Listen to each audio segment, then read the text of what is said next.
ఈ అరణ్యవాసమన నా భార్య నా వెంబడి నడిచలేకున్నది. ఎందుకు?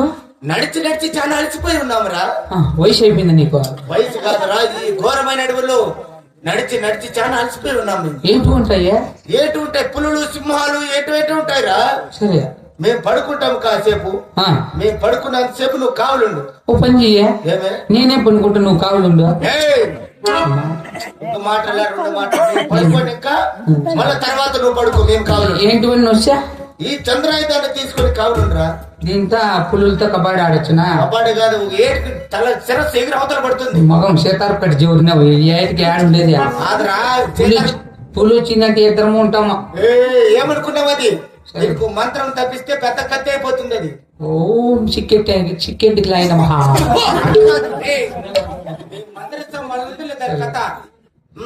ఓం ఇంకే 2 డేక్సాయిలు అయిన మహా చెప్పిన పని చేయరండి. ఎట్లా కోవాలి పండుకొని చూసుకొని నాకు ఏడుపు వస్తుంది. జాబిలమ్మ నీకు అంత కోపమా, జాజుపూల మీద జాలి చూపుమా, నీ వెండల్లే మండితే అల్లాడిపోతారే ఆపుమా. జాబిలమ్మ నీకు అంత కోపమా, జాజుపూల మీద జాలి చూపుమా. ఓ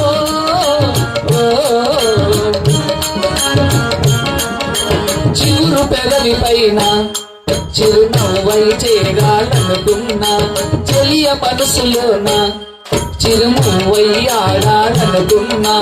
ఉన్న మాట చెప్పలేని గుండెలో ఉన్న పాలు విన్నపడలేదా, స్వాగతించి ఆరాధించి గుళ్ళలో ప్రేమ కాంతి కనపడలేదా. అంత దూరమా కలలు కన్ననేస్తమా, జాలియమ్మ నీకు అంత కోపమా, జాలిపూల మీద జాలి చూపుమా. చూడండి, కైమ బిడ్డలు కావాలంటే నిద్రపోయేది పిల్లలతో ప్రేమతో అనురాగంతో ఉంటే బిడ్డలు పుడతారు. ఇట్లా తూగితే పుడతారట. వీళ్ళు పెడతాక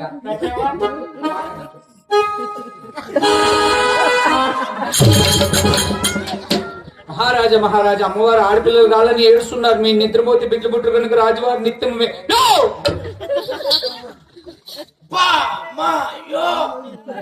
ఎవరు తినమంటారు? ఉలవలు నిన్నా అమ్మ ఉడక్కనే తిన్నా, ఉలవలు కడుపున వస్తుందా? మేలుకో అమ్మతో ప్రేమగా ఉండు. ఆయనకు ఆడపిల్ల కావాలంట.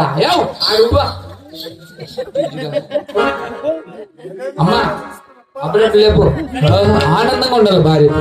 ఆనందమాయే మది ఆశల నందనమాయే, ఆకలు చాలని హాయే ఒక పాగల మాయే. కాలమే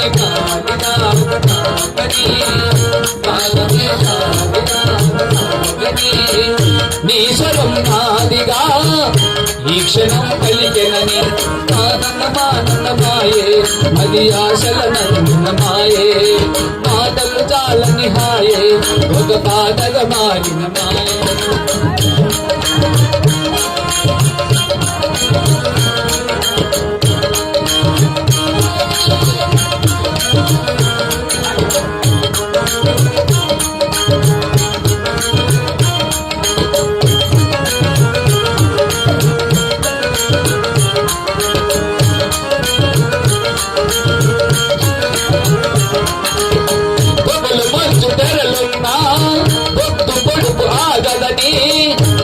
కచ్చమేస్తున్నా ప్రేమ గెలుసు తీరునని, సాదేది కక్కని బంధం నూరేళ్ళ వరమివ్వాలి.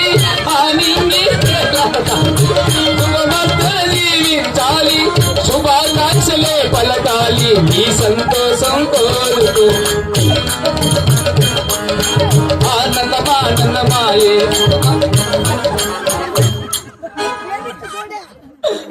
పార్వతమ్మా అప్పా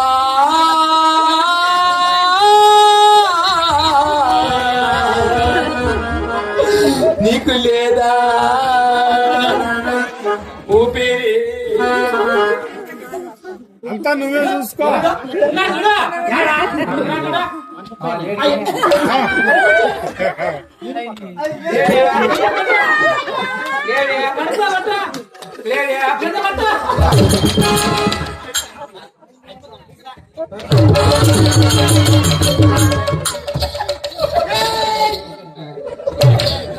ఆయన ఏడుస్తుంటే కింద నిద్రపోయినావు అంత పట్ట ఇట్లా కొట్టాలకు ఊపిరి వచ్చినది గుడికి పో మా గుడికి పో. సరే బాబు ప్రాణేశ్వరా, మనం ఇరువురం అక్కడ పవలించి ఉంటే శ్రీమన్నారాయణమూర్తి నా కళలో కనబడినాడు ప్రాణేశ్వర. అదేమిటో తెలుపు బామా. అలాగనే తెలిపదిన ప్రాణేశ్వర. గోవింద కళలో గంటి నేను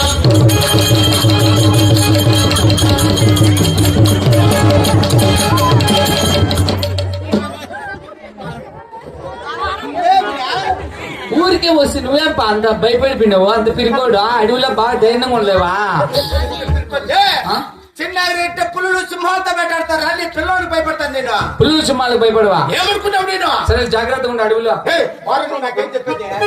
వాడంటే ఏంటిరా? ఏయ్. సరే, పోరా. సరే పాదాలు పో. పోరంటే మళ్ళా పాకనే సుబ్బారావు. బయటికి వెళ్ళిపోతా.